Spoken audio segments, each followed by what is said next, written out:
It's wild how quick people forget. Stephen A. Smith just sat down on the pivot and finally let the world know exactly what's been going on between him and LeBron James. And this wasn't some TV-safe rant. This was raw. He said straight up, I don't like him, and he don't like me.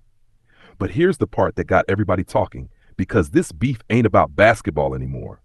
It's about power, ego, and something a lot deeper in our culture. There's nothing wrong with telling the truth. You're not Michael Jordan. You're not the GOAT. This man was scoring 4 points. One game, he scored 0 points. In the NBA Finals, fourth quarter. With Jason Terry or J.J. Barea guarding you. There is no explanation for that. I know the things that you've done behind the scenes. I know the things that you said behind my back. I know what you tried to do to derail me from being in the position that I'm in today. I know that if it were up to you, I'd have been stopped years ago. It goes far deeper than I'll ever get into publicly. I don't like his ass, and he don't like me, and I'm good with it.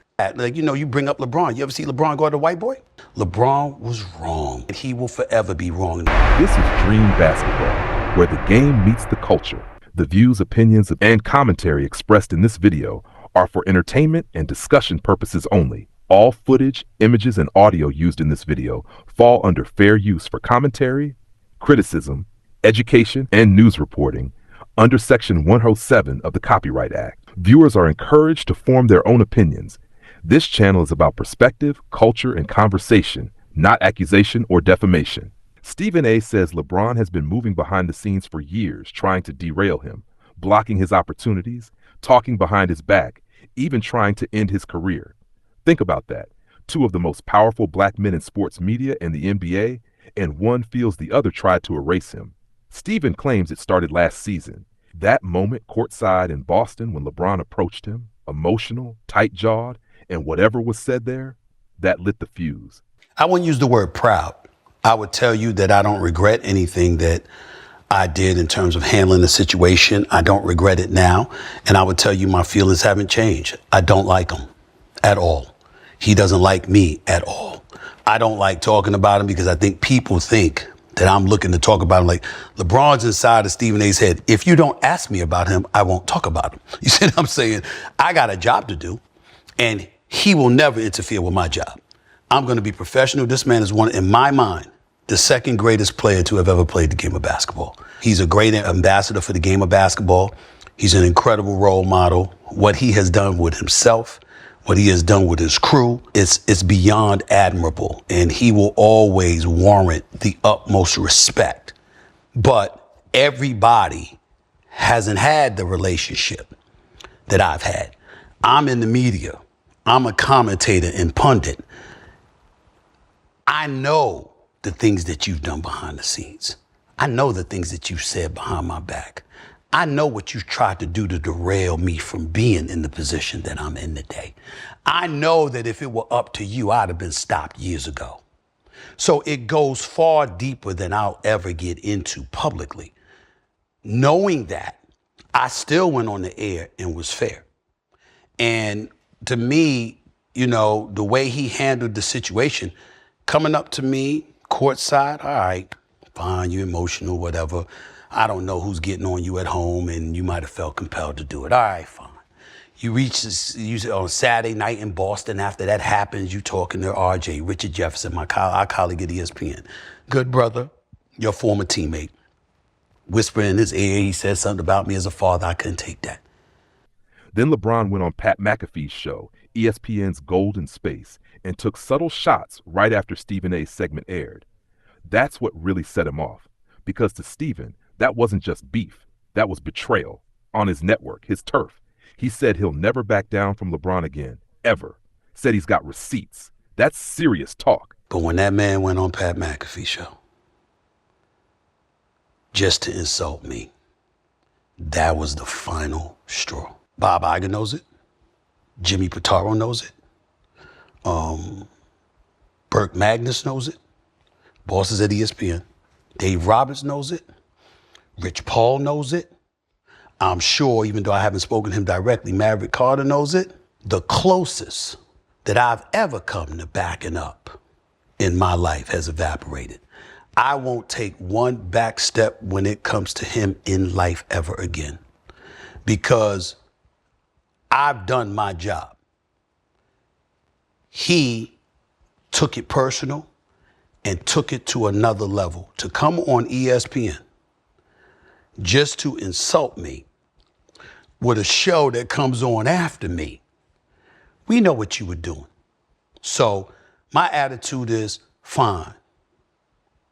Fuck it. This is how you want to do it? We good. Now we're in my lane. Because, make no mistake, it's my lane. LeBron trying to go up against me, you could try that, go in the shop. Just so y'all know, before anything happened, I volunteered to come on the shop. When I've been asked, I said, one condition, no edits. Air what you see. I'll happily come on. This is what I said at the time before any of that had happened. But he's not going to take me up on that offer because you see, I keep receipts. But here's where it gets messy. Stephen A. says he's professional, he's ethical, he never crosses lines. Yet in the same breath, he's calling LeBron out publicly while saying he won't ever go that hard at certain people. And you want to play that game with me, we fine. But the world needs to just understand I'm going to be professional. And I'm never going to violate my professional ethics. I'm not going to impugn my name, that of ESPN and Walt Disney, SiriusXM, or anybody else. But in the same breath, there's nothing wrong with telling the truth. I don't like his ass. And he don't like me. And I'm good with it. Honestly speaking, I apologize for saying this. I don't give a shit. I don't care. Because my record speaks for itself. I got 30 years. I got 30 plus years in this business. A lot of talking about LeBron happened in the aftermath of all of that. I talked about you when you went to the playoffs. I talked about you when y'all asses got smoked in 5 games by the Minnesota Timberwolves. You know what I'm saying? When Ant-Man walked outside the Crypto.com arena, walked down the streets talking about you. You understand what I'm saying? I said, I talked about the Lakers and the moves that they made when they extended Luka. I talked about when you opted in and I gave you your respect and your compliments when it's due. I've done more for him than he'd ever do for me. I've accomplished a lot in this business.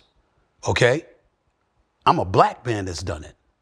I come from the streets of Hollis, Queens, New York City. I grew up poor. Government cheese and bread and all of that stuff, the kind of stuff these athletes talk about what they went through, I went through. And I ain't have y'all game, but I'm living well. I made it. I did my thing. You understand? Do you hear them giving us our respect? No. Because the mentality is, who the hell are y'all? You see what I'm saying? Why? Because even if we're complimentary about you, excessively so, we're a pawn, we're a stooge. You know what? You got us in our pocket. You got us in your pocket. If we're critical of you, we haters. All right? We can't win. Well, guess what? I found a way to win anyway. So this is what I've done. And so, what you see is a different culture. And that's a conversation we never get into it really about in professional sports, but primarily the NBA, where you got cats and they go at NBA players and stuff like that. Like, you bring up LeBron. You ever see LeBron go at a white boy? It's called what it is. You ever see him do that? You saw him come at me. Closest you ever came to seeing him do something like that was when he called out Brian Windhorst. What you calling out Brian Windhorst for? The man covered you since junior high school and has praised you repeatedly. And you used the Pat McAfee situation to go at him. You understand? And that's the only time you ever seen LeBron James, really go at somebody white. I'm going to call it what it is. So we understand each other. I understand a lot more. And that's where the hypocrisy comes in. Because if you listen close, when he starts talking about, you ever seen LeBron go at a white boy? That's him flipping the mirror back. But it's also him exposing himself. He says LeBron only challenges black media and black reporters. But ain't that exactly what Stephen does too? He's ready to go to war with LeBron, another black man, but stays quiet when it's corporate voices or white analysts coming at him. That's the conversation the internet's having right now. How can you preach about protecting your people while tearing them down publicly for the same reasons you stay silent about others? And I'll tell you, I'll divulge to my boy and his boy right here, when I did my monologue for 17 and a half, 18 minutes, the day after he decided to go on Pat McAfee's show, all right? And I said what I said and meant every syllable of what I said. Immediately after, I was informed that we won't be hearing more from him about me. That's what I thought. That's what I thought. Because I got receipts. I got receipts. Anytime, any place, anywhere. It's not just him. I pride myself on being a fair-minded individual, being professional, but I'm also a proud black man. And I know not only what I've done, what I've tried to do for black men in our industry, black men in the world of sports, covering stuff the way that I do. I might have to call you out sometimes, but you know why I'm calling you out? Because there's a whole bunch of other black people I got to look out for, and they can't make the same errors you just made, because if they did, it would ruin their life. You're ultra talented, so you could get away with it. So I could talk about how wrong you are, but I need to use you as that example because I got a bigger vision. And the bigger vision is to make sure to shield cats from making those same kind of mistakes that will end their careers. You don't have to worry about that because you're too talented and gifted and you've already achieved so much that you don't have to worry about that. But do they look at it that way? Do they look at the big picture? No. Why? Because they want to hate on you.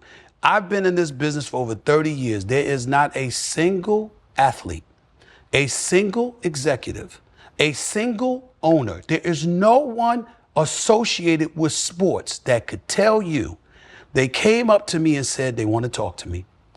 They picked up the phone and said they want to talk to me, and I refused to talk to them. And that after talking to me, if I got their perspective, I got you. Because I don't have to agree with you. Yep. But if you're man enough to talk to me and give me your perspective, I have an inherent obligation professionally to make sure that I contextualize your words properly and I present them in a fashion that you asked me to do that. When that doesn't happen, it's because these cats refuse to talk to me. And if you refuse to talk to me, why? What's the reason? Could it be because you don't have an argument? Could it be because you can't sit before me and put your facts up against mine and have a discussion man to man? Because if I'm wrong, I'm going to say I'm wrong. And I've proven throughout my career that if I'm wrong publicly, I'm not going to apologize privately. I will come and apologize publicly. See, with somebody like LeBron, you ain't getting no apology. I'm too little. I'm too meaningless. I'm too insignificant for somebody like him to be man enough to say, yo, you really didn't do that to my son. And if you notice, Stephen was emotional. That wasn't TV acting. That was a man hurt because he felt disrespected by someone he once supported. He listed every time he gave LeBron his flowers, the Bronny moment, the draft, the comeback stories, everything. Then one comment about Bronny not being ready turned into this wildfire. He says LeBron took it personal and tried to make him look like he attacked a kid. But that's not what hit the internet hardest. It was when Stephen A. said, "I'm not proud, but I don't regret it. I don't like him. He doesn't like me. And that's fine." You were really calling me out. I was the one that, whether it's getting him into the draft, getting him drafted by the Lakers, having him brought up from the G League, putting him up against Tyrese Maxey in the first quarter on a night after he was in the G League the night before. I didn't call those things out until that last part happened. I didn't say anything when he's a McDonald's All-American and he was only averaging 14 points a game. I didn't say anything when he went to USC and he had the heart ailment and people were speculating about why that was. I didn't say anything when he said he was entering the NBA draft. I didn't say anything when he ended up getting picked by the Lakers. I didn't say anything when he was there opening night with the Griffeys, Ken Griffey Jr. and Sr. celebrating. I stood up and applauded. That's a great moment.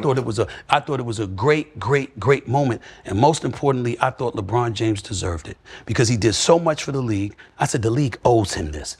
Whatever he wants. If that's what he wants, that's what he wants. And the money, he's underpaid. So I don't care what his son getting paid. Go for it. I think his son's going to end up being a good pro. He keeps working on his game. I said all of these things. It's just that after one night in Philly, I said, wait a minute now. Now you asking us to ignore doing our job. We saw what we saw. He's not ready yet. That doesn't mean he won't be ready. And because of that, you caused this whole brouhaha? Nah, we not backing up from that. No, nobody is getting me to back up from that at all. LeBron was wrong, and he will forever be wrong. And as far as I'm concerned, anybody in this business or anybody that wants to be in this business, especially these athletes with their podcasts that don't see it, well, just consider yourself blind or unethical, because anybody with professional ethics who knows sports and knows what comes with it knows I did not do anything wrong to that young man.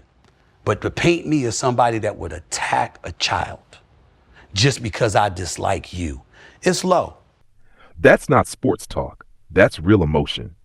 Let's call it what it is. This is two titans fighting for narrative control. LeBron controls the league's culture. Stephen A. controls how that culture is told.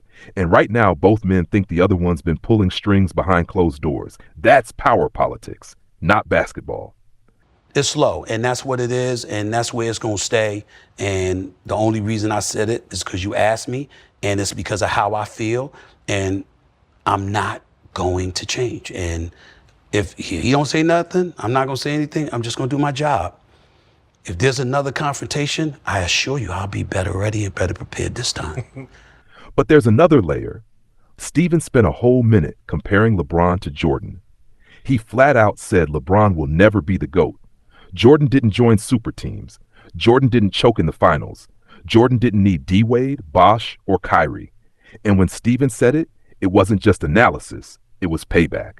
Because the one thing that hurts LeBron fans the most is when you bring up that Dallas series. That finals collapse still haunts him. And Steven brought it up with a smile. You do one thing in front of people, and you do other stuff behind the scenes. And they ain't consistent. You don't like me because you see me calling it like I see it. You're not Michael Jordan. You're not the GOAT. You did choke in an NBA Finals. 4 consecutive fourth quarters in an NBA Finals. This man was scoring 4 points. One game, he scored 0 points. In an NBA Finals, fourth quarter. With Jason Terry or J.J. Barea guarding you. There is no explanation for that. To anybody who knows basketball, that's a choke job. You overcame it. Major props to you. You've elevated yourself from the time that LeBron James won the championship against Oklahoma City. Throughout the rest of his career, you can make a legitimate case of the GOAT argument with him against Jordan. But we get to piggyback off of the previous stuff that happened prior to that. Michael Jordan was averaging 30 10 times in his career, played all 82 games 9 times, 9 times an all-NBA first-team defensive player, a defensive player of the year, okay, a 6-time champion, a 6-time NBA Finals MVP, a 5-time MVP of the league, and in your 22nd or 23rd year, you still chasing. Now, I don't know about the rest of y'all, but I think it's obvious who the GOAT is, in my estimation. Having said that, let's appreciate the fact that a GOAT conversation is nothing denigrating anybody, because I'm still acknowledging you as being in the conversation as the greatest of all time. So we understand that, right? So we get that out the way. But I also never looked at Michael Jordan and said he choked in the NBA Finals. I also didn't see Michael Jordan joining D-Wade and Bosh. And then AD. Okay? So I didn't see that. I'm sorry, Kyrie and Kevin Love before that. I ain't see that. Okay? So I get to look at that and deduce that's my definition of a GOAT. And most people who watch the NBA would agree with me. Okay? If you want to disagree, fine. If you want to pretend you disagree, fine. Because this is an incredibly influential figure who is somebody that a lot of people believe if you associate with him, you could capitalize off of that exponentially. Because he's successful, he's connected, he knows things, he can help people, et cetera, et cetera. I got that part. But that don't mean you should avoid acknowledging and recognizing the truth. And the truth is that that's what it is. And so I look at it from that standpoint, and that's where I'm at with it. So let's be real. This wasn't an interview. This was a public statement. Stephen A. is done playing the company man. He's saying, I'm not the villain. I'm the truth teller. But truth tellers usually become villains in this industry, especially when they start calling out the ones who used to be untouchable. Now, here's the question I'll leave y'all with. Is Stephen A. speaking for the culture or for himself? Is he defending integrity or clapping back because LeBron embarrassed him on a bigger stage? And does he only hold us accountable while protecting them? Because if that's true, then the black community's been right this whole time. Maybe Stephen A. ain't fighting for us. Maybe he's fighting for his seat at the table. Whatever side you're on, one thing's clear. This story is far from over. Stephen A. said he's better prepared for the next confrontation. And something tells me that confrontation's coming sooner than he thinks. Where the game meets the culture.